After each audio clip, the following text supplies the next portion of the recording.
టీలు తీసుకుని రావాలంట.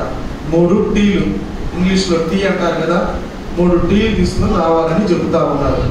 మొదటి టీ ఏంటయ్యా అంటే టాలెంట్స్. దేవుడు మనకి ఇచ్చినటువంటి తలాంతులను తీసుకొని రావాలంట. మనందరికీ చక్కని తలాంతులు ఇచ్చాడు దేవుడు. మీలో చాలా మంది చక్కగా పాటలు పాడగలుగుతారు, బైబిల్ చదవగలుగుతారు, ప్రార్థన చేయగలుగుతారు. ఈ తలాంతులను మీరు మీ ఇంటి దగ్గర పెట్టకుండా ఆ దేవుడు ఇచ్చినటువంటి తలాంతులను తీసుకొని దేవుని సన్నిధికి రావాలి. ఇప్పుడు ఈ ఆంధ్ర క్రైస్తవ కీర్తన ఈ పాట రేయి పగలు నీ పాద సేవ చేయటం మంచిది అని పాట పాడుతున్నప్పుడు అందరూ కూడా ఏకీభవించి పాడారు. రాని వాళ్ళంటూ తెలియని వాళ్ళంటూ ఎవరు కూడా లేరు. కాబట్టి కొన్ని పాటలు మనం పాడుతున్నప్పుడు మనకు తెలియనటువంటి ఉద్యమం కదా మనలో ఉన్నటువంటి నిర్జీవాన్ని తీసివేస్తుంది. హల్లెలూయా. కాబట్టి దేవుని సన్నిధికి వచ్చినప్పుడు మొదటి టీ ఏంటంట తలాంతులు, టాలెంట్స్ తీసుకొని రావాలి. రెండో టీ ఏంటంటే టైంకి రావాలంట. రెండో టీ ఏంటి? టైంకి రావాలి. అందరూ కూడా సకాలంలో దేవుని సన్నిధికి రావాలి. ఒకసారి 5-10 నిమిషాలు లేట్ అవుతుంది అనుకోండి, మనం ముందు రావడానికి మనం ప్రయత్నం చేద్దాం. మూడో టీ ఏంటంటే తైత్ అన్నాడు. ఏంటంట? తైత్ అంటే దశమ భాగం. దేవునికి ఇవ్వాల్సింది. అది నీది కాదు కదా, అది దేవునిది. దేవుడు నిన్ను ప్రేమించి నిన్ను పరీక్షించడానికి నీ చేతికి ఇచ్చాడు ఆ ధనాన్ని. అసలు నువ్వు ఎంతవరకు తిరిగి పెడతావా అని పిల్లలు కానీ మనం కొనిపెట్టి వాడు తింటా ఉన్నప్పుడు మనం అడుగుతాం కదా, నువ్వు పెట్టవా? అడగలేదు దేవుడు. వాడు పెడతాడో పెట్టడు, వాడు నైస్ ఏదో తెలుసుకుందాం. ఒకవాడు నేను పెట్టంటాడు, నేను పెట్టను కదా, వాడు చాలా మంచోడు. ఒకవాడు మాత్రం అడగకుండానే పెడతాడు. దేవుడు కూడా అంట మనకి ఇచ్చి మనల్ని ఆయన పరీక్షిస్తాడు. దేవుని సన్నిధికి వచ్చినప్పుడు ఒట్టి చేతులతో రాకూడదు. కాబట్టి ఈ 3 టీలు మనము పాటించాలి. ప్రియమైనటువంటి దేవుని బిడ్డలారా, బైబిల్ గ్రంథంలో ఆదాము మొదలుకొని దావీదు వరకు 3000 సంవత్సరాలు. ఎన్ని సంవత్సరాలు? అందరూ మాట్లాడండి. ఎన్ని సంవత్సరాలు? 3000 సంవత్సరాలు. అంత వయసు కలిగిన వాళ్ళు ఎవరైనా ఉన్నారా ఇక్కడ? ఎవరు లేరు కదా. ఆదాము మొదలుకొని దావీదు వరకు 3000 సంవత్సరాలు ప్రజలు దేవుణ్ణి ఆరాధించలేకపోయారు. దేవాలయాలు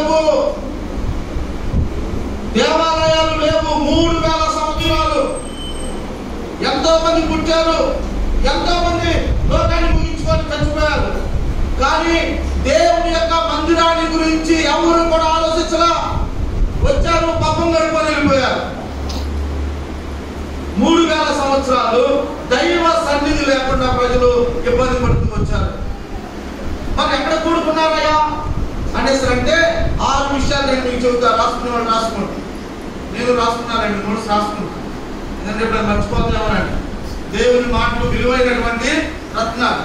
మొదటిగా దేవాలయం లేదు కదా, లేనప్పుడు మానవులు ఎక్కడ కూడుకున్నారు అంటే మొదటిగా ఎక్కడ కూడుకున్నారు? ఆదాము అవ్వ అని వాళ్ళ దగ్గర నుంచి మనం ప్రారంభిస్తే ఆ రోజుల్లో మందిరాలు లేవు, ఆ రోజుల్లో సహవాసం లేదు. కాబట్టి వాళ్ళు మోకరించిన స్థలానికే దేవుడు దిగి వచ్చేవాడు. హల్లెలూయా. ఎవరి దగ్గరికి వచ్చాడంట?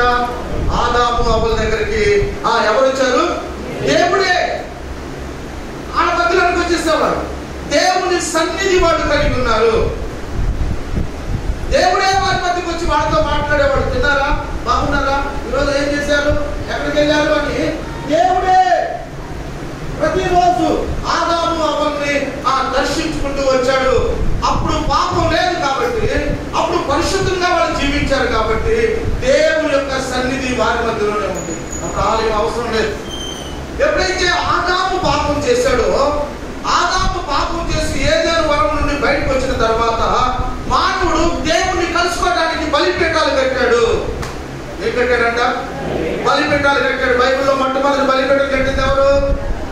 అమ్మా నా చెవులు కథ చెప్పండి. హేబేలు కట్టాడు. హల్లెలూయా. ఎవరంట?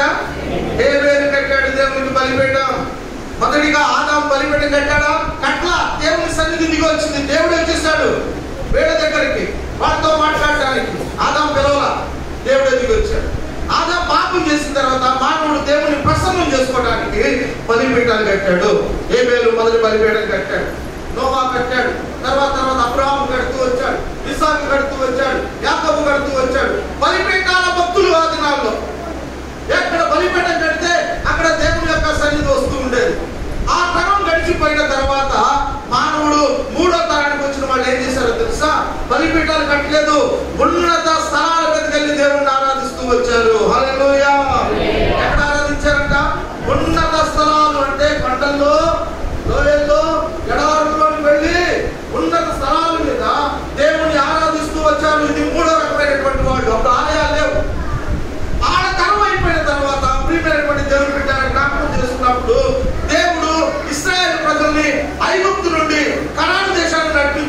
చెప్పాడు. 4వ మాట ఏంటో తెలుసా? నేను మీ మధ్య ఉండినట్లుగా మీరు ఏం కట్టుకోవాలి? ప్రత్యక్షపు గుడారాన్ని కట్టండి, అప్పుడు నేను మీ మధ్యకి వస్తానని చెప్పాడు దేవుడు. ఇది 4వ మాట. ఏం కట్టారంట? ప్రత్యక్షపు గుడారాలు కట్టుకుంటూ వచ్చారు. ఎప్పుడు నుండి ఎప్పుడు దాకా కట్టారో తెలుసా? 40 సంవత్సరాలు దేవుని ప్రజలు ఐగుప్తు దేశం నుండి కనాను దేశానికి నడుస్తున్నప్పుడు 40 సంవత్సరాలు ప్రత్యక్షపు గుడారాన్ని కడుతూ దేవుని స్వరాన్ని వాడు వింటూ దేవుని మాటలు తెలుసుకుంటూ వాడు యాత్ర చేసుకుంటూ వచ్చారు. ఎప్పుడైతే ఇశ్రాయేలు ప్రజలు కనాను దేశానికి కాలు పెట్టారో, కనాను దేశానికి వచ్చిన తర్వాత ఇక ప్రత్యక్ష గుడారాలతో పని లేదు. వాళ్ళు ఏం చేశారో తెలుసా? మార్గంలో ప్రయాణం చేసినప్పుడు గుడారాలు పెట్టాం, ఇప్పుడు గుడారాలతో ఇప్పుడు దేవునికి మందిరం కడతాం అనేసి అని చెప్పని ఆలోచన చేశారు. హల్లెలూయా. ఏం కట్టారంట? ఇది ఎన్నోది? 5వది. మందిరాలు కట్టారు. మందిరాలు ఎక్కడెక్కడ ఉన్నాయో తెలుసా? ఆది కాండంలో బేతేలు మందిరాన్ని కట్టారు. బేతేలు ప్రార్థనా మందిరం. సమూయేలు గ్రంథంలో షిలోహు ప్రార్థనా మందిరం కదా, మందిరాలు కడుతూ వచ్చారనమాట. ఆ మందిరాల కాలం కూడా అయిపోయిన తర్వాత ఆఖరికి 6వది ఏంటంటే, ఇలా లాభం లేదయా, మన దేశానికి ఒక దేవాలయం ఉండాలి. చిన్న చిన్న గుడారాలు టెంట్లు కాదు, ఒక గొప్ప దేవాలయం ఉండాలి అని యెరూషలేము దేవాలయాన్ని కట్టారు. దేవునికి మహిమ కలుగునుగాక. ప్రపంచంలో ఎవ్వరు ఎక్కడ చూడనటువంటి గొప్ప దేవాలయాన్ని కట్టారు. కట్టింది ఎవరు? స్త్రీలు చెప్పండి. కట్టింది ఎవరు? పురుషులు చెప్పారు. సొలొమోను కట్టాడు. కట్టాలనుకుంది ఎవరు? దావీదు కట్టాలనుకున్నాడు.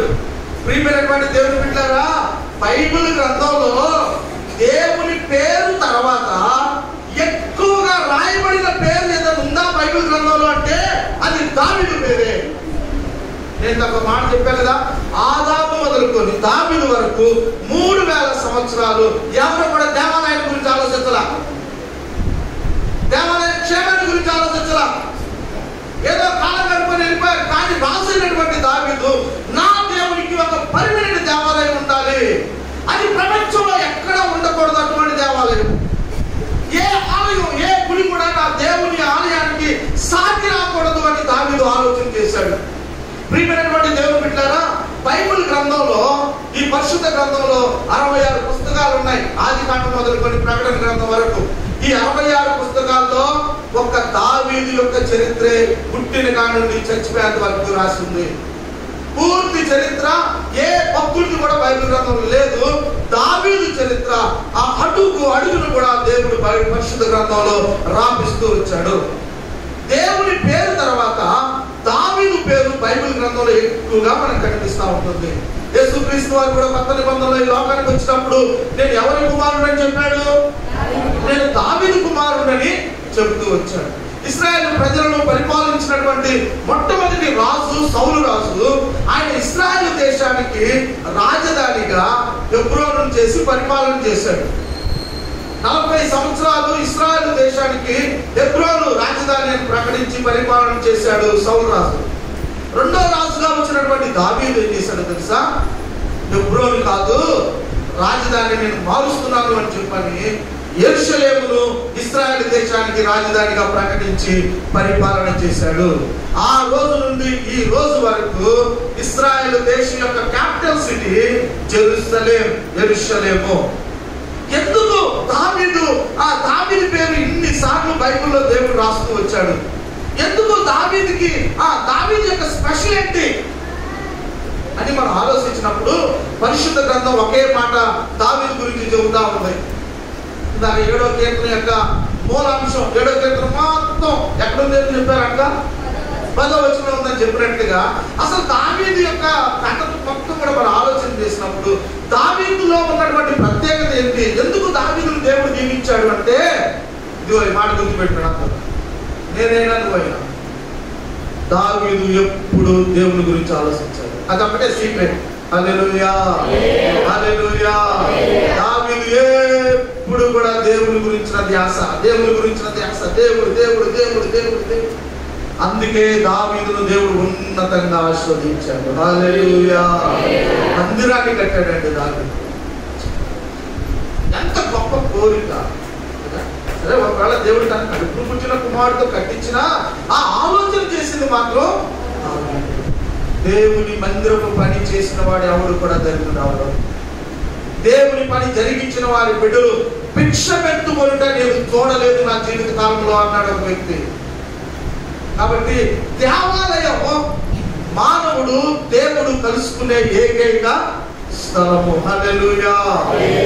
మానవుడు దేవుడు కలుసుకునే ప్రథమ స్థలం దేవాలయము. దేవాలయం. కాబట్టి దేవాలయాన్ని మనం విడిచిపెట్టకూడదు. మన ప్రాణం ఎప్పుడు ఇక్కడే కొట్టుకుంటా ఉండాలి కదా. దేవుని మందిరాన్ని గురించి ఆలోచించాలి. కోరాహు కుమారుడు కూడా ఒక ఆశ ఉందంట. ఏంటి ఆ ఆశ? వెళ్ళిపోవాలని ఆశ. ఏం ఆశ? యెహోవా మందిరం ఆవరణములను చూడాలనే ఆశ. ఎవరికి? కోరాహు కుమారులకి. ఈ మధ్యాహ్నం దేవుని సన్నిధికి వచ్చినటువంటి మనం కూడా దేవుణ్ణి ప్రసన్నం చేసుకోవాలి, ఆయన మాట వినాలి, ఆయన్ని ముఖదర్శనం చేసుకోవాలి అని మనం అచంచలమైనటువంటి మనస్సు కలిగి దేవుని కొరకు వాక్యం కొరకు మనం కనిపెట్టుదుము గాక. వీళ్ళ బైబిల్ గ్రంథంలో మొదటి మానవుడైనటువంటి ఆదాము మనందరికి పరిచయమే. ఆదాము సృజించబడిన తర్వాత దేవుడు అంతకుముందే దేవుడు చేసినటువంటి ఆ పక్షులను, ఆదాము పుట్టక ముందే దేవుడిని సృజించినటువంటి ఆ యొక్క మృగములను, ఆ పక్షులను ఆదాము యొద్దకు తీసుకొచ్చాడు. ఒక దినాన్ని తీసుకొచ్చి ఆదికాండం 2వ అధ్యాయము 19వ వచనం 20వ వచనంలో అన్నాడు, ఆదాము ఇదిగో దేవుడైన యెహోవా ప్రతి భూ జంతువును, ప్రతి ఆకాశ పక్షిని నేల నుండి నిర్మించి ఆదాము వాటికి ఏ పేరు పెడతాడో ఆ జంతువులను పక్షులను ఆదాము దగ్గర తీసుకొచ్చాడు. జీవం గల ప్రతిదానికి ఆదాము ఏ పేరు పెట్టెను ఆ పేరే దానికి కలిగిన వాక్యం. వీళ్ళగా దేవుడు పేరు పెట్టకూడదా? పెట్టొచ్చుగా. కానీ అవకాశం ఎవరికి ఇచ్చాడు? ఆదాముకి ఇచ్చాడు. ఆదాము ఎవరి రూపంలో ఉన్నాడు? దేవుని రూపంలో ఉన్నాడు. ఇక్కడ ఆశ్చర్యకరమైన సంగతి ఏంటంటే సూర్యుడికి పేరు పెట్టాడు దేవుడు, చంద్రుడికి దేవుడికి పేరు పెట్టాడు. ఇప్పుడు ఆకాశ పక్షులను, భూ జంతువులను ఆదాము ముందుకు తీసుకొచ్చాడు. ఆదామా నా కుమారుడా ఇదిగో వీటికి పేర్లు పెట్టు అని ఆదాముకు దేవుడు అవకాశం ఇచ్చాడు. ఆదాము పేర్లు పెట్టాడు. రామచరకులు అంటున్నాం కదా, కాకులు అంటున్నాం కదా, గద్దలు అంటున్నాం కదా, ఈ పేర్లు పెట్టిందంతా కూడా మన ఆదాం గారే. భూ జంతువులకు పేరు పెట్టింది ఆదామే. కానీ ఆదాము దేవునికి పేరు పెట్టలేదు. ఆదాము దేవునికి మరి దేవునికి పేరు పెట్టింది ఒక ఐగుప్తీయురాలు.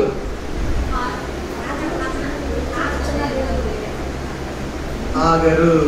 ఎవరంట? హాగరు ఐగుప్తీయురాలు. దేవుడు లేనటువంటి ప్రాంతంలో బ్రతికే స్త్రీ. హాగరు దేవునికి పేరు పెట్టింది. ఎవరి పేరు పెట్టింది? చూచుచున్న దేవుడవు నీవే, నీవే. ఇందాక ఆరాధనలో కూడా మన వర్షిప్ లీడర్ గారు యెహోవా ఈవే అనగా యెహోవాయే చూచుకుంటాడు, ప్రేమించేదాన్ని అధికముగానే పాట ఉంది కదా. ఎబినేజర్ అంటే ఎంతవరకు ఆదుకున్నా దేవుడు. ఎబినేజరే ఎబినేజర్. బైబిల్ గ్రంథంలో కూడా మనం జ్ఞాపకం చేసుకున్నప్పుడు ప్రియమైనటువంటి దేవుని బిడ్డలారా, హాగరు ఒక ఐగుప్తీయురాలు, అబ్రహాము ఇంటికి ఒక పని మనిషిగా వచ్చినటువంటి స్త్రీ. అబ్రహాము ఇంటికి ఒక దాసిగా వచ్చినటువంటి ఒక స్త్రీ. ఆమె ఒక దినాన శారా బిడ్డల్ని కనుక ఆమె వడ్రాలుగా ఉండటం వల్ల ఒకరోజు ఏం చేసిందంట, ఆ యొక్క శారా తన పని మనిషి అయినటువంటి హాగర్ను తీసుకొచ్చి అబ్రహాముకి ఇచ్చి వివాహము చేసింది. నిజంగా ఇవన్నీ కూడా ఆదికాండం 16వ అధ్యాయంలో మనం చూస్తాం. 16వ అధ్యాయంలో ఏమని రాయబడిందంటే ఒక మాట చెబుతున్నాను 2వ వచనంలో, శారా ఇదిగో నేను పిల్లలను కనకుండా యెహోవా చేసి ఉన్నాడు, నువ్వు దయచేసి నా దాసితో పొమ్ము, ఒకవేళ ఆమె వలన నాకు సంతానం కలగొచ్చునని అబ్రాహాముతో చెప్పాను. అది అబ్రాహాము ఎవరు మాట విన్నాడు? శారా మాట విన్నాడు. వినొచ్చా? వినొచ్చా? అబ్రహామును దేవుడు పిలిచాడా, శారాను దేవుడు పిలిచాడా? అందరూ మాట్లాడాలి. అబ్రహామునే కదా పిలిచింది. మరి నిన్ను పిలిచిన దేవుడిని పక్కన పెట్టి భార్య అయిన శారా మాట వినొచ్చా? వినకూడదు. రెండోది, ఇప్పుడు శారా ఇచ్చిన సలహా మంచిదేనా? మంచిదేనా? ఆమె ఏమంటుందో తెలుసా? దేవుడు నన్ను పిల్లల్ని కనకుండా చేశాడు. నిజంగా చేశాడా? మరి ఎందుకు మాట్లాడుతున్నావు నువ్వు తొందరపడి? శారాయి, ఆ పేరు శారాయి అంట. ఏమని మాట్లాడుతుంది? యెహోవా నాకు పిల్లల్ని కనకుండా చేశాడు, ఇదిగో ఈ పరమేశ్వరుడు పెళ్లి చేసుకో అనగానే మనోడు ఏం చేశాడు? వెంటనే భార్య మాట విన్నాడు. ప్రియులారా, నేను మనోడు ఈ మాటలు చెప్పాను. అక్కడ ఎంతమందికి వినపడిందో అర్థమైందో నాకు తెలియదు కానీ సరే, స్త్రీలంట ఎప్పుడు కూడా భర్తకు ముందు నడవకూడదంట. స్త్రీలంట ఎప్పుడు భర్తకి వెనక నడవకూడదంట. చెప్పండి. స్త్రీలంట భర్తకు ముందు నడవకూడదు. అలాగని చెప్పని వెనకుండా నడవకూడదు. నువ్వు ముందు నడిచిన డేంజరే, వెనక నడిచిన డేంజరే. మరి ఎక్కడ నడవాలయ్యా? పక్కనే నడవాలి. ఎందుకు అంటే దేవుడు పక్కన ఎముకలో నుండి పక్కన ఉండాలి. ముందు ఎందుకు నడవకూడదు, వెనక ఎందుకు నడవకూడదు అంటే దాని అర్థం నడవడం అంటే ఈ నడవడం కాదు, భర్తకు సలహా ఇవ్వకూడదు. నువ్వు ఇచ్చే సలహా మంచిదైతే ఓకే. ఇప్పుడు శారా భర్తకు ముందు నడిచింది. ఏమంది? వాస్తవంగా ఆయన చెప్పాలమ్మా నేను వివాహం చేసుకుని ఆయన అడగాలి. కానీ ఇప్పుడు శారా ఏం చేసుకో అక్కడ ముందుకేసి ఏమండి దేవుడు నాకు పిల్లలు లేకుండా చేశాడు, నా మాట విను. భర్తకు ఇచ్చినటువంటి ఆ సలహా ద్వారా శారాను హాగర్ను వివాహం చేసినటువంటి అబ్రహాము జీవితంలోకి ఏమొచ్చిందయ్యా అంటే ఇస్మాయేలు అని ఒక కుమారుడు వచ్చాడు. ఆ రోజు నుండి ఈ రోజు వరకు కూడా యుద్ధాలు, గొడవలు, తగాదులు. ఒక్క రోజు కూడా అప్పుడు సుఖంగా నిద్రపోవాలి ఎవరి మాట విని. కాబట్టి స్త్రీ ఎప్పుడు భర్తకు ముందు.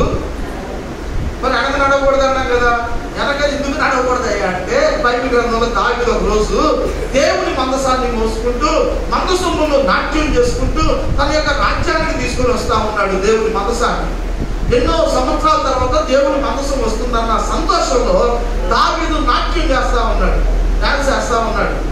ఏది మనం వేసే డాన్సులు కాదు. మనం కూడా చనిపోయిన దగ్గర మనం కూడా డాన్స్ వేస్తా ఉంటారు.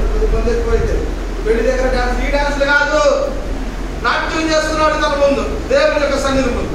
అయితే తన ఆ భార్య అయినటువంటి మీకాలు అక్కడెక్కడో మేడ మీద ఉంది, కిటికీలో నుండి చూస్తుందంట. ఎవరిని? దేవుని సన్నిధిలో నాట్యం చేయించిన తన భర్త అయినటువంటి దావీదుని చూసి ఏం చేసిందామె? రాగా. ఈ మాట మీరు గుర్తు పెట్టుకోండి. సౌలు కుమార్తె, దావీదు భార్య వాస్తవంగామే. కానీ ఇక్కడ దేవుడు పరిశుద్ధాత్మ దేవుడు ఎవరు రాపించాడయ్యా అంటే సౌలు కుమార్తె. సౌలు ఎలాంటి వాడు? ఇందాక అంటే చెప్పారు. ఎప్పుడు అయ్యగారి చేతిలో బల్యాలు కత్తులు ఉంటాయి, ఎప్పుడు ఎవరిని పొడుగుతామా అల్లుండే పడవడానికి తిరిగాడు ఆయన. ఎవరైనా సౌలు అల్లుడెవరు? తప్పట్లా దావీదు. సౌలు అంటే ఎప్పుడు చూసినా యాంగ్రీ యంగ్ మ్యాన్, ఎప్పుడు కోపమైన గారికి. ఆయన కడుపులు పుట్టింది అలాంటిది, ఆ బుద్ధులే వస్తాయి కదా. అందుకని దేవుడు రాపించాడు సౌలు కుమార్తె అయిన మీకాలు. దావీదు పెళ్లి చేసుకున్నాడు కానీ దేవుడు అలా రాపించడా? ఏం చేశాడు? మీకాలు కిటికీలో నుండి ఎన్నో అంతస్తులో ఉందో మరి అమ్మగారు మనకు తెలియదు. యెహోవా సన్నిధిలో గంతులు వేయించున్నా, నాట్యం ఆడుచున్నా దావీదు తన భర్త అయిన దావీదుని రాశాడు దేవుడు. ఇష్టపడలా దావీదును కనుగొని ఎక్కడంట? మనసులో. మనం కూడా పైకానం కదా కొంచెంసార్లు, పైకానం పాపం మాత్రం. సౌలు కుమార్తె అయిన దావీదు ఆ మీకాలు కూడా తన భర్తను వెనక నుండి అవమానపరిచింది. కాబట్టి ప్రియులారా, స్త్రీని దేవుడు ఎందుకు నిర్మించాడయ్యా అంటే తన భర్తకు పక్కనే ఉండాలి. ముందు నడిచిన డేంజర్, వెనక నడిచిన అపాయం. సరే వాక్యం కదా, లేకపోతే అప్పుడు వెళ్ళిపోతున్నాను మరి మా పెళ్లి గారికి వెళ్ళాల్సి వచ్చింది. నీ మాట మయమైందంటే నా పెళ్లి అయిపోయింది కదా, మరి నా సంగతి కానీ. కాబట్టి ప్రియులారా, ఇక్కడ మాట విషయంలో కూడా అబ్రహాము చేసినటువంటి ఆ తొందరపాటు నిర్ణయం వల్ల 5వ వచనం చదువుతాం. 16వ అధ్యాయం 5వ వచనం ఆది కాండము. అప్పుడు శారాయి నా ముసురు నీకు తగులును. అమ్మ యువతాన్ని మాట ఏంటంటే ఈ మన మాటలే, కొత్తగా రాయలా, మనం వాడే మాటలే కదా. మనం కూడా వాడతాం ఈ మాటలు, జబర్దస్తిగా మాట్లాడుతూ ఒకసారి. నా ముసురు నీకు తగులుతుందని ఆకలితో అంటే బాగానే ఉంటుంది. తప్పు చేయాలి అబ్రాహ్మణు పట్టుకుని అంటుంది, ఇదిగో నా నాశనం అయిపోవాలని అర్థం. తప్పు చేసింది శారా, తొందరపడింది శారా, నిర్ణయం చేసింది శారా. ఏ పాపం చేయని పిచ్చి మహారాజైన అబ్రాహాం ఏమంటుంది తెలుసా? పరిస్థితి బాగుంటే బాగుండేదేమో, ఆ యొక్క హాగరు కలిపోతే శారానంట చిన్న చూపు చూస్తుందంట, అసహించుకుంటుందంట, ఏదైనా మాట్లాడుతుందంట. ఆ మీద పాపం ఇప్పుడు శారా భర్త నుంచి పెడుతుంది. నా ఉసురు నీకు తగ్గుతురా అంటే ఉసురు దగ్గర కొట్టుకొని పోపండి. వీళ్ళరా కొన్ని సార్లు మన మాటల్లో దేవుడు లెక్కలోనికి ప్రతి మాట దేవుడు కౌంట్ చేస్తాడు. ఇక్కడ మొత్తం మీద సరే ఈ కథలోకి మనం ముందుకెళ్ళిపోతే ఇక్కడ అబ్రాహాం ఏమన్నాడంటే, అమ్మా ఆమె నేను వివాహం చేసుకుంటాను నేను చెప్పలేదు, నీవే నేను వివాహం చేసుకోమన్నావు, ఇదిగో హాగర్ నీ మధ్యలోనే ఉంది, నీ ఇష్టం వచ్చినట్టు చేయమని చెప్పాడు. అప్పుడు శారా ఏం చేసిందంటే ఈ హాగర్ అంటే చాలా చిత్రహింసలు పెట్టిందంట శారా. వెంటనే ఆ చిత్రహింసలు భరించలేక హాగర్ ఏం చేసింది, ఆమె అరణ్యంలోనికి అడ్రస్ లేకుండా వెళ్ళిపోయింది. అరణ్యంలో షూరు మార్గంలో ఒంటరిగా హాగరు తిరుగుతూ ఉన్నప్పుడు దేవదూత లేక దేవుడు ఆ హాగర్ను దేవుడు దర్శిస్తూ వచ్చాడు. హల్లెలూయా.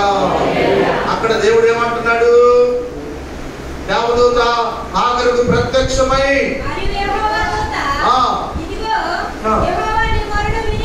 పై వచ్చిన శారా దాసివైన మాట కావాలన్నమాట. శారా దాసివైన హాగరు ఎక్కడి నుండి వచ్చావమ్మా? చాలు చాలు. ఇది ఆది కాండమే కదా మనం ధ్యానం చేస్తుంది. ఆది కాండంలో ఎక్కువగా ప్రశ్నలు జవాబులు ఉన్నాయి. అమ్మా వినండి, ప్రశ్నలు జవాబులు వచ్చేదాన్ని మళ్ళీ ప్రశ్నలు అడుగుతాం. ఆది కాండంలో ఎక్కువగా ప్రశ్నలు జవాబులు, అనుమానాలు వెళ్ళిపోతారు. మనకి అనుమానాలు ఎక్కువ, వాస్తవాలు అనేది తక్కువ. ఆదమ్మా ఎక్కడున్నారా బాబు అన్నాడు దేవుడు. ప్రశ్న. అంతకంటే ముందుగా ఆ తర్వాత మనం జ్ఞాపకం చేసుకున్నప్పుడు కయ్యను నీ బ్రదర్ ఏంటి అడిగాడు ప్రశ్న. మూడవ దగ్గర హాగర్ దగ్గరకు వచ్చేసరికి దేవదూత అడుగుతుంది, శారాయి దాసివైన ఎవరివి? యజమానురాలు అనుకుంటున్నావా? అబ్రాహామును పెళ్లి చేసుకున్నంత మాత్రం నేను యజమానురాలు అనుకుంటున్నావా?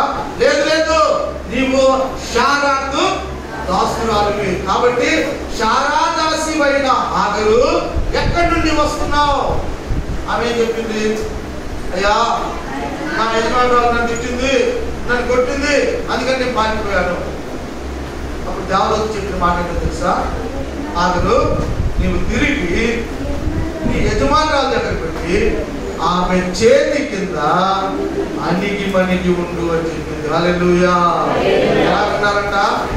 ఎలా ఉండాలి? అణిగి మణిగి ఉండమందా లేదా ఎదురు తిరగమని చెప్పింది. అణిగి మణిగి. ఇందాకేం చేసింది? యజమానురాలని దూషించింది. ఇప్పుడు దేవుడు ఏమని చెప్పాడు? దేవదూత అంటే దేవదూత అని కాదు, దేవుడు అని అర్థం.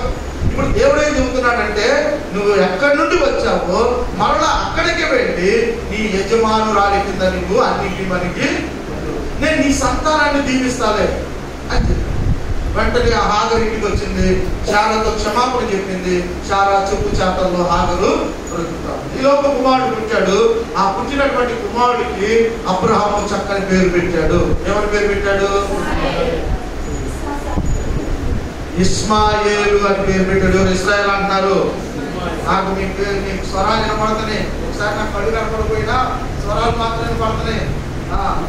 ఇస్సాకు కాదు, ఇశ్రాయేలు కాదు, ఇస్మాయేలు అని పేరు అబ్రహాము పెట్టాడు. అమ్మా ఇప్పుడు ఇస్మాయేలు అబ్రహాముకి కుమారుడే కానీ వాగ్దాన కుమారుడు కాదు. కొంతకాలం అయిన తర్వాత శారా కుమారుడిని కలిగింది. శారా కుమారుడికి ఏమని పేరు పెట్టింది? ఇస్సాకు అని పేరు. ఎవరు పెట్టారు ఇస్సాకు అనే పేరు? దేవుడు పెట్టాడా అబ్రహాం పెట్టాడా? దేవుడు పెట్టాడు. ఇక్కడ వినండి, మాటలు వినండి. ఇస్మాయిల్కి పేరు అబ్రహాం పెట్టాడు, కొడుకే. ఇస్సాకుకి పేరు అబ్రహాం పెట్టలే, దేవుడే పెట్టాడు. ఇస్సాకు వాగ్దాన పుత్రుడు. హల్లెలూయా. ఇస్మాయిలు భూ సంబంధమైనటువంటి పుత్రుడు. అందుకని ఒక సందర్భంలో అబ్రహాము శారాతో దేవుడు అన్నాడు, ఇదిగో నీ సంతానాన్ని ఆకాశ పక్షుల ఆకాశ నక్షత్రం వలె, ఇసుక రేణువుల వలె ఈ సంతానాన్ని దీవిస్తారని చెప్పాడు. ఈ రెండు ఆశీర్వాదాలు, ఒకటి ఆకాశ నక్షత్రాలు అంటే పర సంబంధమైన ఆశీర్వాదాలు ఇస్సాకుకి ఇస్తాను, భూ సంబంధమైన ఆశీర్వాదాలు నీ కడుపును పుట్టాడే, నువ్వు పేరు పెట్టుకున్నావే ఇస్మాయిల్ అని, అతనికి ఇస్తాను అని చెప్పాడు. ప్రియమైనటువంటి దేవుని బిడ్డలారా, ఇది పరిస్థితి. ఇప్పుడు శారా హాగరు అరణ్యంలో త్రోసివేయబడి ఏడుస్తూ ఉన్నప్పుడు దేవుడు ఆమెను చూచాడు. హల్లెలూయా. ఆమెతో మాట్లాడాడు. మాట్లాడినప్పుడు హాగర్ అంటుంది, నీవు చూచుచున్న దేవుడు, నువ్వు నా పరిస్థితిని చూసావు, నా కన్నీటిని చూసావు, నేను త్రోసివేయబడడం నీవు చూసావు అని చెప్పని శారాయి దాసి అయిన హాగరు దేవుణ్ణి స్తుతించి ఆరాధించినట్లుగా మనం చూస్తా ఉన్నాం. ఈ ఉదయకాల సమయంలో దేవుని సన్నిధికి వచ్చినటువంటి మనం కూడా నేర్చుకోవాల్సిన విషయం ఏంటంటే, దేవుడు ప్రేమ కలిగిన వాడు. హల్లెలూయా. ఆయన కన్నులు మనలను ఎప్పుడు కూడా కనిపెడుతూ ఉంటాయి. ఆయన కంటికి కనిపించిందంటూ ఈ లోకంలో ఏది కూడా. ప్రియమైనటువంటి దేవుని బిడ్డలారా, అక్కడక్కడ సీసీ కెమెరాలు పెడతా ఉంటారు, షాపింగ్ మాల్లో కానీ కొన్ని హోటల్స్ లో కానీ అక్కడక్కడ. ఎందుకంటే అన్ని స్థలాల్లో వాళ్ళు గమనించలేరు కాబట్టి సీసీ కెమెరాలు పెడతా ఉంటారు. ఎవరైనా దొంగతనం చేస్తే మనుషులు చూడకపోవచ్చు కానీ కెమెరాలు మాత్రం వాటిని ఎప్పుడు కూడా గమనిస్తూ ఉంటాయి. ఇక్కడ మనం జ్ఞాపకం చేస్తున్నప్పుడు మన దేవుని యొక్క కను దృష్టికి కనిపించిందంటూ ఏది కూడా లేదు. సామెతల గ్రంథం 15వ అధ్యాయము 3వ వచనాన్ని మనం చదువుదాం. యెహోవా కన్నులు ప్రతి స్థలం మీద ఉన్నవి, ఆయన చెడ్డవారిని ఆయన మంచివారిని ఆ దేవుని కన్నులు చూస్తాయి. గుర్తుపెట్టుకోని జీవితంలో హాగరును చూసినటువంటి దేవుడు ఈ ఉదయకాల సమయంలో యెహోవా కన్నులు మంచివారిని చెడ్డవారిని చూస్తాయి. ప్రతి స్థలంలో దేవుని యొక్క కన్ను దృష్టి ఉంటుంది. ఇంకొక మాటలో చెప్పాలి అంటే దేవుడు ఎప్పుడు కూడా ఆయన నిద్రపోడు. వాక్యం ఏం గుర్తుకొస్తా ఉంది? 121వ కీర్తనలో అన్నాడు, ఇశ్రాయేలీయులను కాపాడువాడు ఉన్నాడు, నిద్రపోడు. కాబట్టి దేవుని నేత్రాలు ఎలాంటివి? 2వ దినవృత్తాంతములు 16వ అధ్యాయము 9వ వచనం చదువుకుందాం. దేవుని కను దృష్టి, దేవుని నేత్రాలు ఎంత సూక్ష్మంగా ఉంటాయో, తన ఎడల యథార్థ హృదయము కలవారిని బలపరచుటకై, తన ఎడల యథార్థ హృదయంతో ఎవరైతే జీవిస్తూ ఉంటారో వారిని చూడటానికంట యెహోవా కను దృష్టి లోకమంతటా సంచరిస్తూ ఉన్నది. హల్లెలూయా, హల్లెలూయా. పక్కన ఫంక్షన్ జరుగుతా ఉంది మొన్నటి రోజున, అందరూ సంతోషంగా హ్యాపీగా ఉన్నారు. ఈరోజు పిడుగు లాంటి వార్త వచ్చింది, థామస్ తేరు పోగొట్టుకున్నాడు. మేము పక్కన కూర్చొని ఉన్నాం, అందరికి పోయేగా ఉమ్మడిగా అందరూ పెట్టుకొస్తుంది. సడన్ గా అది 2 లక్షలు చేయనంట. మా పక్కన కూర్చున్న బ్యాంక్ కూర్చొని అంటాడు, వాళ్ళ నోటికి నేను చూసాను. కానీ నిజంగా అది దొరికిందాకా పోయినా కదా, అది దొరికిందాకా పోయింది. మన సరోదరి విద్య ఆ థామస్ ని ఎంత ప్రేమించుందో అప్పుడు పెట్టి ఎవరు కూడా కొట్టాడు. మొత్తానికి తప్పిపోయిన పెద్ద పిల్ల దొరికింది. దొరికినప్పుడు ఏం చేశాడు ఆ తండ్రి? సంతోషంతో గొర్రెకి వచ్చాడు. ఇదమ్మా గుర్తుపెట్టుకో వాక్యంలో.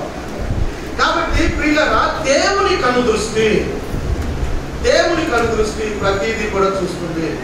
మనుషులుగా కొన్ని మనం చూడకపోవచ్చు, మనం గమనించలేకపోవచ్చు, కానీ దేవుని యొక్క చూపు, ఆయన కంటికి కనిపించని సృష్టము ఈ లోకంలో ఏది కూడా లేదు. ప్రకటన గ్రంథంలో దేవుని కన్నులు ఎలాంటివి చెప్పాడు. 1వ అధ్యాయం 14వ వచనం చదవండి. ప్రకటన గ్రంథం తల వెంట్రుకలను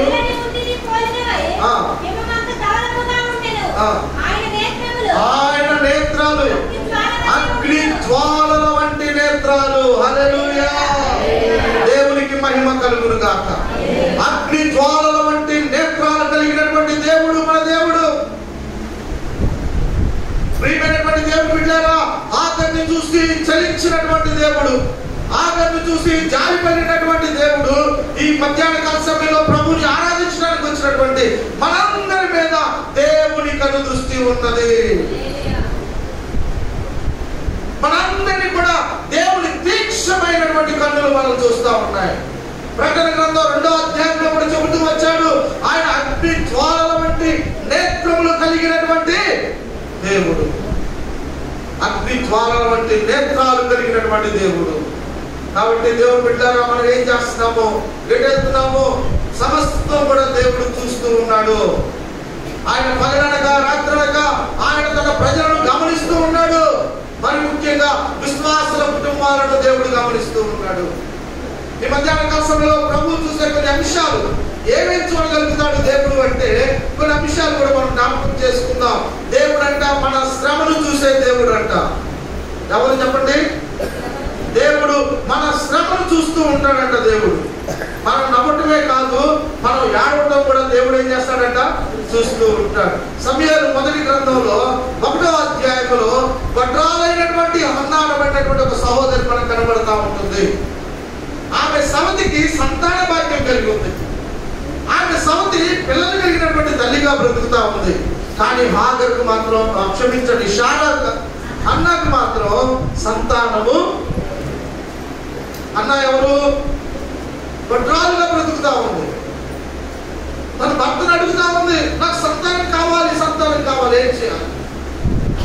సమాజంలో నిందలు అనుభవిస్తూ ఉంది. తలెత్తుకోలేనటువంటి పరిస్థితుల్లో శారాదాయక అన్న ఉంది.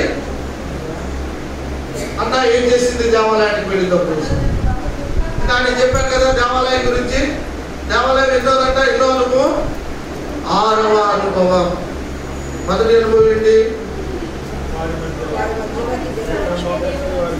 దేవుని సన్నిధి.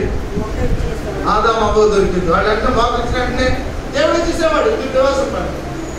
ఆఖరి అనుభవం ఏంటి? దేవాలయం. ఇప్పుడు శ్రమను బట్టి, కష్టాన్ని బట్టి, తనకు కలిగి ఉన్నటువంటి కొదువును బట్టి హన్నా అనబడినటువంటి సహోదరి షిలోహులో ఉన్న దేవుని మందిరం. ఎన్నో అనుభవం మందిరం? 5వ అనుభవం మందిరం. షిలోహులో ఉన్న దేవుని మందిరానికి వెళ్ళిందంట. 1వ అధ్యాయం 11వ వచనం. సైన్యములకు అధిపతి యెహోవా, చాలమ్మా, నీ సేవకురాలునైనా నాకు కలిగిన శ్రమను చూసి. ఏం చూస్తాడని చెప్పాను దేవుడు? మొదటి మాట ఏం చెప్పాం? మన దేవుడు మన శ్రమను చూస్తాడు, మన కష్టాన్ని చూస్తాడు, మన కన్నీటిని చూస్తాడు. ఆయన చూడనిదంటూ, ఆయన చేయనిదంటూ ఏది కూడా లేదు. అన్న చక్కని ప్రార్థన షిలోహు ప్రార్థనా మందిరంలో ప్రార్థన చేస్తా ఉంది.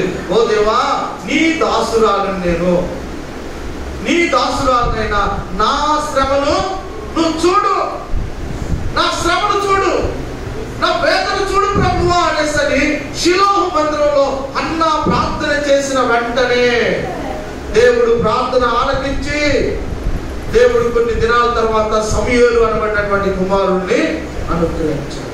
దేవుడికి మహిమ కలుగును గాక. అంత మాత్రమేనా? కాదు కాదు కాదు. అన్నాను దేవుడు జ్ఞాపకం చేసుకొని తర్వాత 3 కుమారులు 2 కుమార్తెలు, సమూయేలు కాకుండా 3 కుమారులు 2 కుమార్తెలను దేవుడు అన్నాకు అనుగ్రహించాడు. అన్నా శ్రమ తీరిపోయిందా? తీరిపోయింది. హల్లెలూయా. కాబట్టి గుర్తుపెట్టుకో, దేవుని నేత్రాలు నిన్ను చూస్తున్నాయి. దేవుడు నిన్ను వాచ్ చేస్తా ఉన్నాడు. నీ శ్రమను కూడా దేవుడు చూస్తున్నాడు. అన్న శ్రమను తొలగించినట్లుగా, కారు మబ్బు విడిపోయినట్లుగా దేవుడు నీ శ్రమ నుంచి కూడా నీకు విడుదలను దయచేయబోతున్నాడు. దేవుని యొక్క వాక్యం కీర్తన గ్రంథంలో మనం చదువుతాం. 18వ కీర్తన 6వ వచనంలో భక్తుడు ఈ విధంగా ప్రార్థన చేస్తున్నాడు. నా శ్రమలో నేను యెహోవాకు మొరపెట్టుతున్నాను. చేస్తున్నారా మీరు శ్రమలో ప్రార్థన? శ్రమలో ప్రార్థన చేస్తున్నారా? ఎందుకు చేయమయ్యా? శ్రమ వచ్చినప్పుడే కదా మేము ప్రార్థన చేసేది. మరి సంతోషం వచ్చినప్పుడు ప్రార్థన చేస్తున్నారా? ఆయన ఎవరో ఒకసారి ఈ ఫోన్లో చూశాను నేను కూడా. కష్టం వచ్చినప్పుడే కాదు ప్రార్థన. ఎవరో భక్తులు మంచి ప్రార్థన కూడా రాసిన పాట. నాకు శ్రమ లేదు, లేదంటే పరిపాడు సంఘాన్ని పాడుతూ ఉంటే ఇక మీతో కలిసిందాక మనం లీడర్ గారు పాడుతూ ఉంటే ఆయన ఏకీభవించాం. మీరు ఏమని అనుకోండి. కాబట్టి ప్రియమైనటువంటి దేవుని బిడ్డలారా, శ్రమలో మనం పెట్టాడంట భక్తుడు. అవును, శ్రమ అనేది చాలా భయంకరమైంది. శ్రమను చూసినప్పుడు మనకు భయం వేస్తుంది, శ్రమ దగ్గర మనం భయపడతాం. అటువంటి శ్రమలో దేవుడు మనల్ని చూస్తున్నాడు అనే వాస్తవాన్ని మనం జ్ఞాపకం చేసుకుంటూ దేవుని వైపు చూడాలి అని ప్రభు వాక్యం మనకి తెలియజేస్తుంది. రెండో మాట నిర్గమాకాండము 3వ అధ్యాయము 9వ వచనం చదువుకుందాం. నిర్గమాకాండం 3వ అధ్యాయము 9వ వచనం. ఇశ్రాయేలీయుల మొర నిజముగా నా యొద్దకు చేరి ఉన్నది, ఐగుప్తీయులు వారు వారిని పెట్టుచున్న హింసను చూచితిని. చాలు. మొదటిగా దేవుడు ఏం చూస్తున్నాడు? శ్రమను చూసే దేవుడు. రెండవగా ఏం చూసే దేవుడు? ఆయన హింసను చూసే దేవుడు. ధాన్యం తెచ్చుకోవడానికి, బియ్యం తెచ్చుకోవడానికి అయిన ఇశ్రాయేలీయులు లక్షల సంఖ్యలో వాళ్ళు విస్తరించిన కారణాన ఐగుప్తీయులు ఇశ్రాయేలీయులను బానిసలుగా చేసుకున్నారు. ఐగుప్తీయులు ఇశ్రాయేలు చేత వెట్టి చాకిరీ చేయించారు, ఇటుకలు తయారు చేయించారు, ఇటుకలు కాల్చడానికి గడ్డి ఇవ్వకుండా వాళ్ళు చిత్రహింసలు పెట్టారు, యాత్రలు పెట్టారు, శ్రమలు పెట్టారు. ఇంకా 10 నిమిషాల్లో కనడానికి సిద్ధపడినటువంటి ఆ తల్లిని కూడా భయంకరమైనటువంటి శ్రమలు ఆ యొక్క ఐగుప్తీయులు పెడుతూ వచ్చారు. అయితే ప్రభు అంట ఆ ఇశ్రాయేలు యొక్క హింసను దేవుడు చూస్తూ ఉన్నాడు. ఈ మధ్యాహ్న కాల సమయంలో నా ప్రియమైనటువంటి దేవుడు బిడ్డలారా, నిన్ను ఎవరు హింస పెడుతున్నారు? ఫరో నిన్ను హింస పెడుతున్నాడా? శత్రువు నిన్ను హింసకు గురి చేస్తున్నాడా? నిన్ను ఎవరు హింసలు పెడుతున్నారు? నీ పక్క వారు నిన్ను హింసిస్తున్నారా? ఆ హింసను నా దేవుడు చూస్తూ ఉన్నాడు. ఇక్కడ జ్ఞాపకం చేసుకున్నప్పుడు ఇశ్రాయేలు యొక్క హింసను దేవుడు చూశాడు. చూసి ఏం చేశాడు తెలుసా? మోషేను పంపించి ఆ యొక్క హింసలో బాధపడుతున్నటువంటి ఇశ్రాయేలీయులను దేవుడు విడిపిస్తూ వచ్చాడు. 94వ కీర్తన 9వ వచనంలో అన్నాడు, కంటిని నిర్మించిన వాడు కానకుండునా అన్నాడు. కళ్ళు ఇచ్చినటువంటి దేవుడికి చూపు కనిపించదా? కనిపిస్తుంది. దేవుడు సమస్తాన్ని కూడా చూస్తాడు. మన స్థితిగతులను చూస్తాడు, మన పరిస్థితులను చూస్తాడు, కుటుంబంలో ఉన్నటువంటి హింసను చూస్తాడు. నువ్వు ఎవరి ద్వారా హింసను పొందుతున్నావో, ఎవరి ద్వారా నువ్వు బాధలు అనుభవిస్తున్నావో, ఎవరు సూటిపోటి మాటల ద్వారా నిన్ను హింసిస్తున్నారో నా దేవుడు చూస్తున్నాడు. నా దేవుడు చూస్తున్నాడు. జ్ఞాపకం చేసుకో.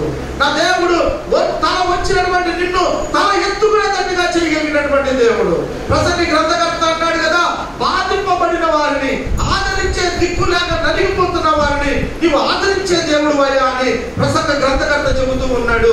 ప్రియమైనటువంటి దేవుడు బిడ్డలారా, దేవుడు వాక్యం సెలవిస్తా ఉంది, నలిగిన వారిని విడిపించే దేవుడు మన దేవుడు. హల్లెలూయా. రోగాలతో నలిగిపోతున్నావా? కుటుంబ సమస్యలతో నలిగిపోతా ఉన్నావా?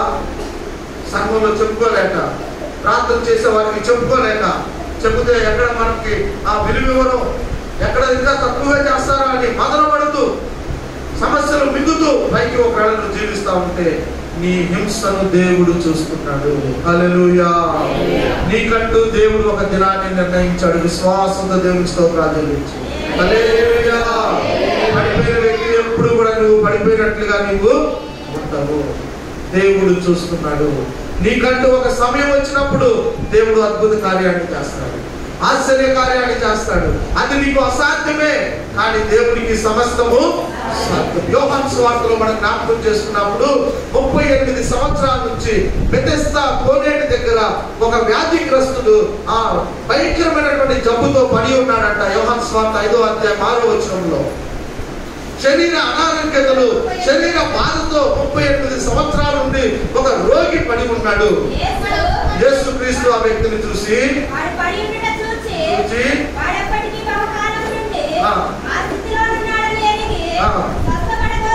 స్వస్థపడగోరుచున్నావా అని అడిగాడు. చాలండి పిల్లరా, దేవుడు ఏం చూస్తున్నాడో తెలుసా? నీ శరీర బలహీనతలు చూస్తున్నాడు. నీకు మంచి ఆరోగ్యం ఉందా లేదా అనేది దేవుడు చూస్తున్నాడు. మనం అంటాం కదా, నేను కింద కూర్చోలేకపోతున్నాను మాస్టర్ గారు, చర్చిలో కూర్చోడానికి కొద్దిగా సిగ్గుగా ఉంది, వాళ్ళు ఏమి అంటారు? నీ శరీర బలహీనతలు నీకు ప్రభువు తెలుసు కాబట్టి కింద కూర్చోలేని ప్రతి ఒక్కరు కూడా కుర్చీల మీద కూర్చోవచ్చు. హల్లెలూయా. మంచి మాట అన్నావయ్యా అంటారా? హల్లెలూయా.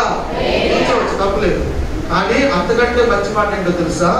నీ శరీర బలహీనతలను యేసుక్రీస్తు చూస్తున్నాడు. శ్రమనే కాదు, హింసనే కాదు, నీ బలహీనత కూడా దేవుడు తెలుసు. నీ బలం తెలుసు, నీ బలహీనత తెలుసు. 38 సంవత్సరాల రోగంతో పడి ఉన్న వ్యక్తిని కన్న తల్లి పట్టించుకోవాలా, వీడు ఎప్పుడు కష్టాలు తల్లిదండ్రులు, తండ్రి పట్టించుకోవాలా, అన్నదమ్ములు పట్టించుకోవాలా. ఎవరు పట్టించుకున్నారు? యేసుక్రీస్తు వారు పట్టించుకున్నాడు. వాడు అప్పటికి చాలా కాలం నుండి ఆ స్థితిలో ఉండుట ప్రభువు చూశాడు. ఆ వ్యక్తి ఎందుకు వచ్చాడు, ప్రేమతో పలకరిస్తున్నాడు. కుమారుడా, బాగుపడాలని కోరుకుందా, స్వస్థపడాలని అనుకుంటున్నావా అన్నప్పుడు వాడు అన్నాడు, అయ్యా నన్ను స్వస్థపరచడానికి నాకు ఎవరు కూడా లేదు. అమ్మ నాన్న నన్ను వీడు సస్తే బాబుని ఉంటే ఉంటాడు, పోతే పోతాడు, అయితే వదిలేశారయ్యా. ప్రియులారా, ఇది నాన్న చాలా మంది తల్లిదండ్రులని కొడుకులు ఆస్తులు లాక్కొని వాళ్ళని కొట్టి అనాథ ఆశ్రయాల్లో పడేస్తా ఉంటారు. చాలా మంది తల్లులు పిల్లల్ని కానీ డస్ట్బిన్ లో పడేసి వెళ్ళిపోయిన తల్లులు వచ్చిన మంది ఉన్నారు. ఇది నా లోకపు పరిస్థితిని మనం చూసినప్పుడు చాలా మంది ఉన్నత స్థితిలో పుట్టి పెరిగి బాగా బ్రతికినటువంటి కొంతమంది తల్లులు చివరి దినాల్లో చూసే గతి లేక, అటు చావు రాక ఇటు బ్రతకలేక జీవోత్సవాల్లో బ్రతుకుతే చాలా మంది వృద్ధ తల్లిదండ్రులు చాలా మంది ఉన్నారు. భర్త చెడు మార్గంలో బ్రతుకుతూ మంచి భార్యను పట్టించుకోకుండా యాత్ర పెట్టే భర్తలు చాలా మంది ఉన్నారు. భర్త కష్టపడి పనిచేస్తూ నిజాయితీగా బ్రతుకుతూ ఉంటే భర్త విలువను అర్థం చేసుకోలేక శారాని ఆగును దూషించినట్లుగా, ఆ యొక్క శారా అబ్రహామును దూషించినట్లుగా భర్తను దూషించే భార్యలు లోకంలో చాలా మంది ఉన్నారు. ఇక్కడ జ్ఞాపకం చేసుకున్నప్పుడు ప్రియమైనటువంటి దేవుని బిడ్డలారా, 38 సంవత్సరాల వ్యాధి కలిగినటువంటి వ్యక్తిని ప్రభు ప్రేమతో పలకరిస్తూ కనికరంతో పలకరిస్తూ, నాయనా నేను నిన్ను బాగు చేస్తాను, నీకు ఎవరు లేరన్నావుగా, నేనున్నాను నిన్ను ఆదరిస్తాను. పరమ తండ్రి నీ తల్లి పోగొట్టుకున్నా, నీ తండ్రి పోగొట్టుకున్నా, నేను నిన్ను పోగొట్టుకున్నాను, నేను నిన్ను ఆదరిస్తాను అని చెప్పని యేసుక్రీస్తు వారు ఆ వ్యక్తిని ముట్టి స్వస్థపరిచాడు. ఆ వ్యక్తిని స్వస్థపరిచినటువంటి దేవుడు బలహీనతలతో ఉంటున్న మనల్ని బలపరచలేడా? బలపరచగలుగుతాడు.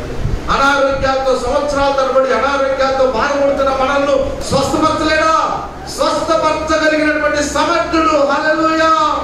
యేసుక్రీస్తు వారు పొందిన దెబ్బల చేత మనకు స్వస్థత కలుగుతున్నది. దేవుడు నిన్ను స్వస్థపరుస్తాడు. నీ బలహీనత దేవుడు చూస్తున్నాడు. ఆయనకి అసాధ్యమైనది ఏది కూడా లేదు. ఇశ్రాయేలు ప్రజలతో చెప్పిన మాట ఏంటో తెలుసా? ఐగుప్తీయుల్లో కలుగు చేసిన ఏ రోగం, ఏ జబ్బు మీకు రాకుండా నేను కాపాడుతాను అని దేవుడు చెప్పాడు. దేవునికి మహిమ కలుగును గాక. కాబట్టి ఇంకొక మాట చెప్తున్నాను ప్రియులారా, దేవునికి ఏం చూస్తాడో తెలుసా? నీ ప్రేమను కూడా దేవుడు చూస్తాడు. దేవుని ఎడల నీకు ఎంత ప్రేమ ఉందో అది కూడా దేవుడు గమనిస్తాడంట. మీలో దేవుడు ప్రేమించారు, దేవుని స్తోత్రాలు చెల్లించండి. ఏం చూస్తాడని చెప్పాను? నువ్వు ఎంతగా దేవుడిని ప్రేమిస్తున్నావో దేవుడు చూస్తాడంటే మాట గుర్తు పెట్టుకో. అజయ్ భాష గారు, నేను ప్రేమిస్తున్నాను కదా అని అడగచ్చు. నువ్వు ఎంతగా ప్రేమిస్తున్నావు నాకు తెలియదు, నాకే కాడలేదు, కంప్యూటర్ కాడలేదు, కానీ దేవుడి దగ్గర సమస్తం కూడా ఉన్నాయి. బైబిల్ గ్రంథంలో జెరుబ్బాబెలు అని ఒక యవనస్తుడు ఉన్నాడు. ఆ వ్యక్తి చదువుతాం దయచేసి, చాలా ప్రాముఖ్యమైనటువంటి వాక్యం. 4వ అధ్యాయం జకర్యా గ్రంథం 10వ వచనం చదవండి దయచేసి. వాక్యాన్ని ముగిస్తున్నాడు. కార్యములు అల్పములై ఉన్నది, కాలమును తృణీకరించిన వాడెవడు? లోకమంతటిను లోకమంతటను సంచారం చేయు యెహోవా యొక్క ఎన్ని నేత్రాలంట? 7 నేత్రాలు జెరుబ్బాబెలు చేతిలో గుండు నూలును ఉండుట చూసి సంతోషించాడు. చాలు, ఇక వాక్యం అయిపోతుందమ్మా. నా మాట 2 మాటలు. జెరుబ్బాబెలు చేతిలో ఏముందంట? గుండు నూలు అంటే కాఫీ పేస్తులు ఎందుకంటే వాడతారు చూస్తారా? ఆ గోడలు కొలుస్తూ ఉంటారు. గుండు నూలు అంట బైబిల్ చెప్పింది ఆ మాట. మన భాషలో ఇచ్చేస్తే ఇప్పుడు ఏమన్నాడు తెలుసా? దేవాది దేవుడు లోకాన్ని గమనించేవాడు, 7 నేత్రాలతో లోకాన్ని చూసే దేవుడు జెరుబ్బాబెలు చేతిలో గుండు నూలు ఉండుట చూసి సంతోషించాడంట. లోకమంతా సంచరించి చూసినా ఎవరి చేతిలో పరికరం లేదేమో. అసలు ఇద్దరికి జెరుబ్బాబెలు చేతిలో పరికరం ఎందుకుందయ్యా అంటే, జెరుబ్బాబెలు దేవుని మందిరాన్ని కట్టడానికి, దేవుని మందిరం చేయడానికి ఆ గుండు నూలును తీసుకొని తీసుకొని వచ్చి దేవుడు పని చేస్తా ఉన్నాడు.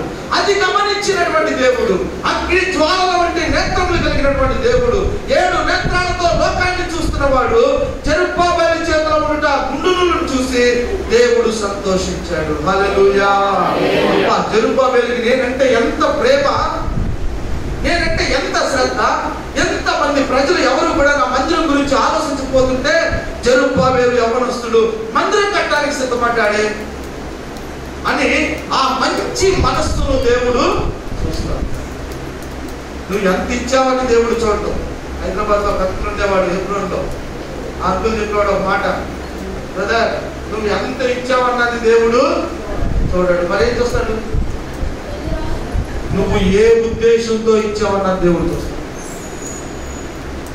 నువ్వు ఏ ఉద్దేశంతో కానికి ఇచ్చావు, ఎంత మూట తీసుకుని ఇచ్చానయ్యా అనేది చూడు. ఏ ఉద్దేశంతో ఇచ్చావు నువ్వు? ఆ కానుక ఇవ్వటం వెనక నీ ఉద్దేశం సదుద్దేశంతో ఇచ్చావా, దురుద్దేశంతో ఇచ్చావా అనేది దేవుడు చూస్తాడు. దేవుని ఎడల నీకున్న ప్రేమను చూస్తాడు. ఒక దినాన యేసుక్రీస్తు వారు దేవాలయంలో ఉన్నప్పుడు ఒక బీద విధవరాలు, ఆమె ఎన్ని కాసులు వేసిందంట దేవునికి? 2 కాసుల బంగారం తాడేసిందా? ఏమేసింది? 2 పైసలు వేసిందంట. ఆమె దగ్గర ఉన్న జీవనాధారం అదే. ఆ 2 కానుకలు తీసుకొచ్చి దేవాలయంలో ధనవంతులందరూ, మార్కు సువార్తలో లూకా సువార్తలో ప్రభు చెప్పాడు, ధనవంతులు వారికి ఉన్న దాంట్లో నుండి తీసేస్తే ఈ పేద విధవరాలు తనకున్నటువంటి 2 కాసులు జీవనమంతయు తీసుకొచ్చి ఎక్కడ వేసింది? దేవుడికి ఇచ్చింది. ఎవరు చూశారు? దేవుడు చూశాడు. ఏం చూశాడు? ఆ దాసురానికి ఉన్నటువంటి మంచి మనస్సును దేవుడు. ఇప్పుడు చెప్పండి, దేవుడు ఏమేమి చూస్తాడు? నెంబర్ 1 శ్రమను చూసే దేవుడు. నెంబర్ 2 హింసను చూసే దేవుడు. నెంబర్ 3 నీ శరీర బలహీనతను చూసే దేవుడు. నెంబర్ 4 దేవుని ఎడల నీకు ఎంత ప్రేమ ఉందో కూడా దేవుడు చూస్తాడు. గుర్తుపెట్టుకో.